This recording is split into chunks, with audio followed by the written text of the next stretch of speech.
And I know many people like you because I'm from Indiana growing up. So it's like... both of us are, Just have that quality. Right. So watching the Roseanne show, we're like, those are all my people. That's my family. That's my family. Well, I wanted to be... I think when I was younger watching the show, I wanted to be in that family. And then a lot of people do. Yeah. It reminds a lot of people of their family. Right. You're like, that's us. Because before you guys came around, we were like, there's nobody representing us. And then you guys came, and then there you were, and we're like, that's me. I have an aunt like that. I have a cousin like that. I work with a guy like that. And then when I got older, I was like, I just dug you because you say exactly what's on your mind. You don't care who you piss off, and I love that about you. Yeah, kind of. I love it about you. 'Cause it's like, you know what? You're just going to get out there and talk about what you want to talk about. As a woman, I love that. Well, it is a free country. Yeah. I mean, it's hard to remind people of that fact. But, yeah, we do have the right to say exactly what we think in America. That's one of the things that makes it a great country.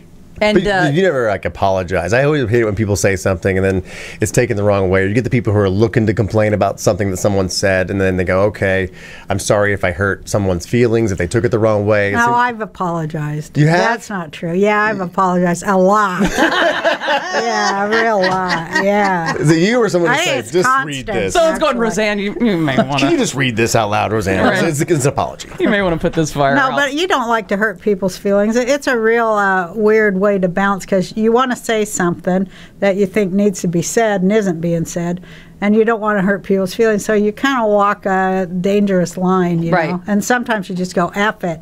I'm saying it. That's what we do. I don't care. That's what we do on this show. We just say F it. And then I apologize. As George Clooney used to say, that it's like, I fired who? Well, get them back and give them a raise.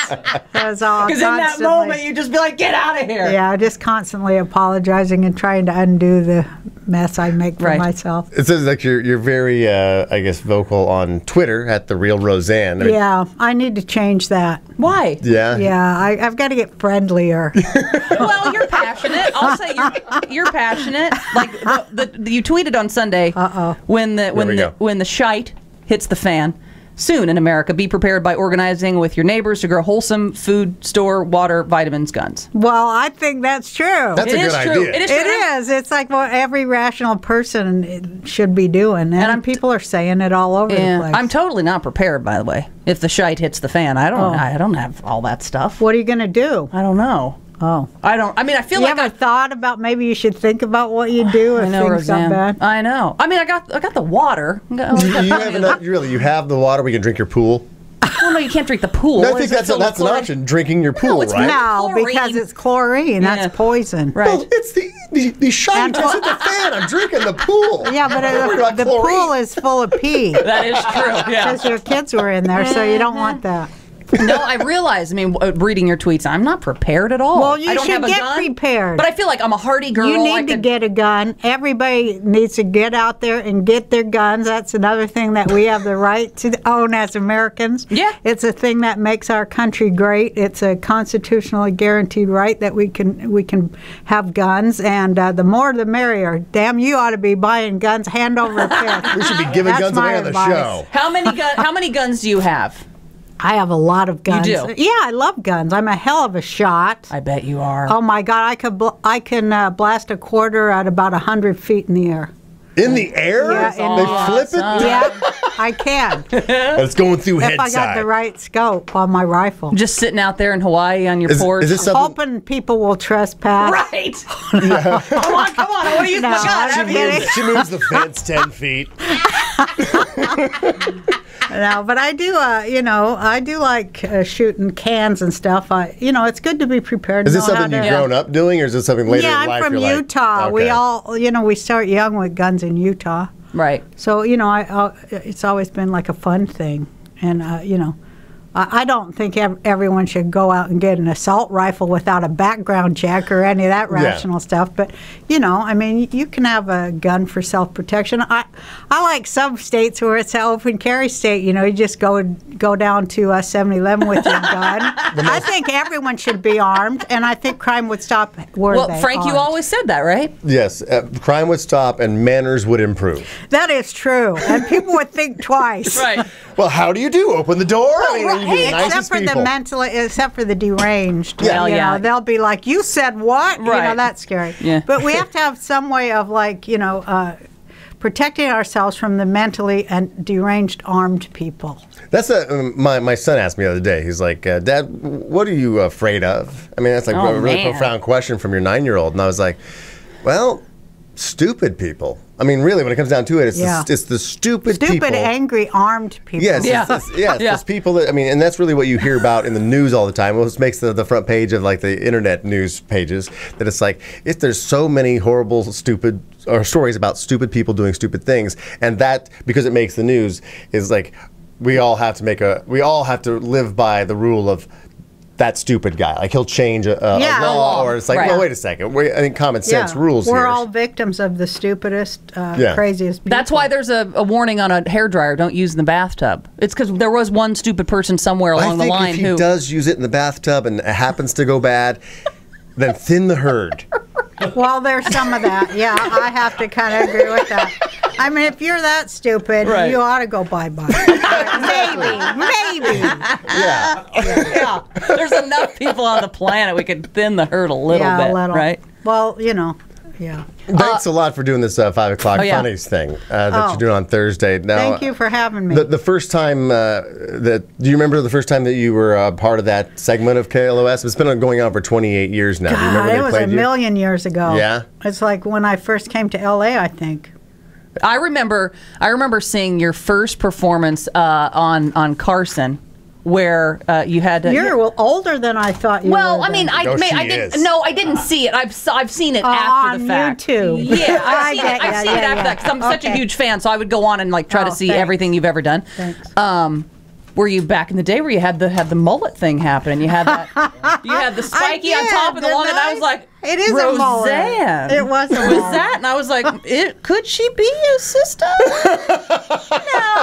No. She just had the haircut for a while. Well, It I was hopeful. one of the first people to do the mullet. I Yeah. really was, and Really? that was by accident. We have you to blame. Thanks, Roseanne. Yeah. It was by accident in Seattle where I went to get a trim. Oh. And that's how I came out looking. And I was devastated, actually. I wanted to get you're my like, I gotta hair go on Carson. because I knew I was going on Carson after my gig in Seattle, so I wanted a trim.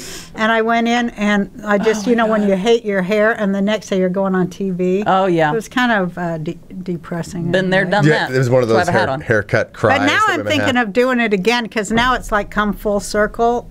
And I'm like, I would do it a little different. Like I would shave the sides this time. Oh, yeah. Yeah. I saw this girl on Abbott Kinney, and she had shaved sides, a mohawk Yeah. with a mullet on the back of it. Well, she's got a lot of hairstyles Yeah. going on. She just couldn't make a decision. I would thought love it to. looked cool. I would shave my head in a heartbeat, but I would get so much hell over it around I here. mean, completely bald? Oh yeah. Why? Oh, I just would love to just get rid of that. I don't I'm think just- you have I'm- the face for it. No, just done. Just talk about easy. I would just get up and I'd go. All right, my head's clean. I'm going to work.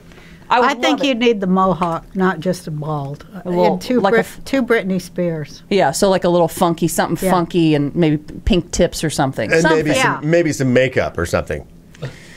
That's such a This hassle.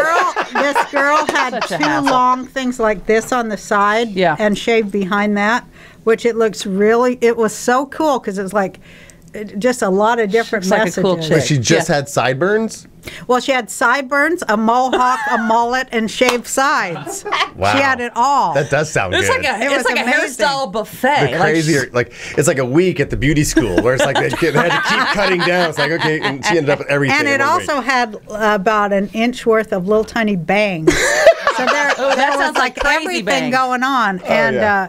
but she was Chinese, and they have that good hair, so they can do stuff like that. Well, but you know don't what they have can't limp do? cat hair like old ladies like myself have. But here's what Asian people can't do, and I feel kind of bad. They can't do the blonde because it goes orange. That's true. They try to go. They got the good hair, but when they want to go blonde, they're like, oh, I can't. Go I didn't blonde. know that, but that seems true. Yeah, every time you see somebody who tried it, it's just like it's I wish I had orange. Chinese hair. I know. It's so coarse and cool. You can get it to stand. Her hair was just stand straight up, and I asked her because I like to ask people. One of my favorite things is to ask people, how do you get your hair to do that? Right.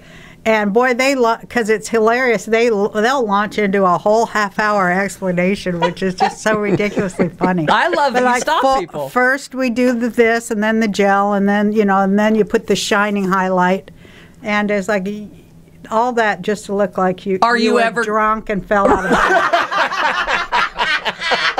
It's really cool. A lot of work to go into all that. Yeah. So anyone you ask that question to, you really are making fun of their haircut. No, I just want to hear what they say. I want to hear like how long it takes to get that I didn't do anything to my hair look. I'm going to wash it, and I'm going to put all this stuff in it to make it look really dirty and greasy. Yeah, it's very American. It's like just that all pretending thing. Yeah, right. I'm not really dirty. Things are not what they appear. Ever. Now, I probably know the answer to this when you say it, but before you I forgot that about Kevin. Who? That his name was Kevin, but when I was listening, I forgot, his name was Kevin. I forgot what his I felt bad. And Tracy Lords was on the show. That I don't remember at all. The girl that said, I killed somebody off, is like, that's so great when people, like, just like, assume that the lie they're telling is true. Yeah. But none of that, it has a life of its own. I didn't kill anybody off. No, not really. I really didn't. I just want to make that clear. Are they ever did they ever have a reunion show? Are they going to ever have one? Well, we've tried for, what has it been, like 20 years or something to get a reunion show, but they don't want, they don't want it. Are they going to make it into a movie? Because, I mean, there's so many times they look back at, I think they're going to make it into porn. In fact, they did. Oh, yeah, the parody? Did you see that porn parody of the Roseanne show? It was so grotesque. That's when I gave up all hope for any kind of reunion show or any. That was just it. Oh my God! But you did. You watched it all the way through. No, I know.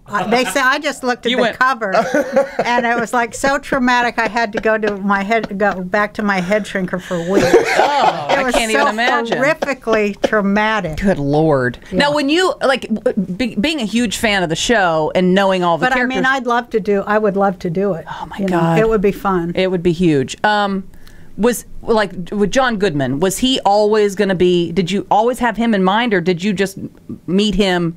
Well, they brought him to audition, and the minute I read with him, I just like everybody knew, there's nobody, don't cancel the line, cancel, send them right, because like when you watch the show, you can't imagine anybody else playing that role. Well, I fell madly in love with the guy the first minute that I heard, I loved him from the movie, God, what the hell is the name of the movie? I can't remember. But Raising Arizona. Oh, yeah. I already loved him. Movie. But then when I saw, how great his timing was and, what heart he had, I just fell in love with him for that character. Right. Yeah, I love him too. And so did everybody else. Right. It wasn't just me, Mm-hmm. Love it. Love the show. Well, before the show, before, Roseanne became Roseanne, what was your first job? I mean, like... In the real world? In the real world, when it's like, okay, you got to go and get a paycheck. So what'd you do first? The first, to get money, first thing I did was, my dad was a door-to-door salesman. And so when I was really little, my job was to go to the door with him and say, can you pay my dad? Oh, that was my first job. Oh, man. It's like my dad sold you those crucifixes, and, we're here. It's the first of the month. It's welfare payday, and we need our $5. That was my first job. And then my second job was camp counselor. Oh, my God. The look on your face is those stories. Yeah. Was that a lot of fun? Did you take it seriously? No, it was a horrific job. I got paid $50 for the whole summer to babysit a room full of 4-year-old brats. Oh. And I didn't like them, and they didn't like me much either. As far as being like outdoorsy back then, were you? Summer camp? Were you into canoeing and archery and stuff? No, it was more like Jewish day camp. It was like you just had to change their diapers and feed them, and then take them out and push them on the swing. There was no craft day and all that jazz. No, it was $50 for the summer. Well, oh my God. Roseanne, thank you so much for coming in. Guys. I know it's early for everybody on the planet. It's even early for us. 5 o'clock Funnies live with Roseanne Barr at the Laugh Factory in Hollywood. It's this Thursday at 8 p.m. You can go to get tickets. I'm excited to see Dom Herrera and Dom, he's been on the Whitney show. Cummings too. Yeah, friend of the Whitney show. Cummings, I didn't know she was going to Yeah, be she's there. going to be there Oh. too, so it'll be a blast. That's going to be a Yeah, good show. it is quite a lineup. A couple other people I haven't met yet, but everybody says they're real funny. Eddie Murphy's brother too. Is he funny? Oh, yeah. Charlie Oh, good. Murphy? Yeah, he's No, hilarious. the other one. Oh, the Not Eddie Murphy. not, Chris not Rock. the other Murphy's Oh. brother. Chris Rock. Wait, Chris Rock I has mix those guys up. Chris. I do. Chris Rock has a brother who's a comedian. I didn't even know that. Yeah, he'll be there. All right. Okay. Talk about big shoes to fill. And then you're going to be at the Tropicana in Vegas starting, this weekend? Saturday, yeah. Through what, May? Through May 5th. There you go. I'm going to come see you there, I think. You should. It's really a blast. Yeah. I'm having a great time. I've never seen you Laugh live. so I'd Factory love at the to. Tropicana Las Vegas, and then Laugh Factory in Hollywood on Thursday, and everything Roseanne, roseanneworld.com. Thanks, guys. Thank you, Roseanne. It's an It's a honor. That was just a little sample of the Heidi and Frank Show on 95.5 KLOS. To get more samples like this and hear all the fun we have, you can do that at 955KLOS.com. Now, to get the show in its entirety on demand, and if you want to watch the show, we webcast it every day, all you have to do is go to HeidiandFrank.com and become a premium package member. Do it right now.